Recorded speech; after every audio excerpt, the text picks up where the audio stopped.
Қанатындай мейірім қайда, мейірім қайда, береке дейтін базарым қайда, иман мен дәстүр ғажабым қайда, әр қазақ менің жалғызым дейтін қазағым қайда, қазағым қайда.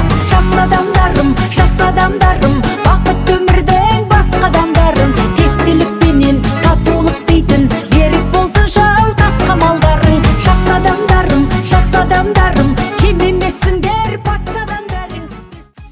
Бүгін мына кішкентай қызым менің мына кітапты таңдап алды. Сабырлы бол, балақай деген кітап.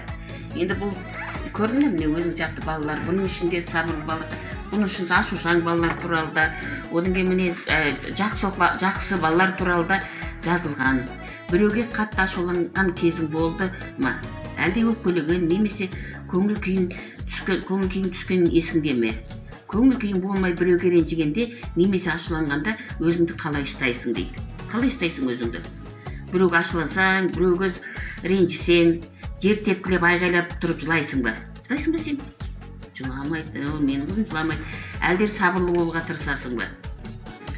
Иә, мына бүгінгі болып жатқан аталар мен әжелер мерекесіне қарсы мына кішкентай немеремді 1-ші класста оқиды. Осы кітапханамен таныстырайын, мына кітаптармен таныстырайын, ішіндегі жақсы ертегілермен таныстырайын деп алып келдім.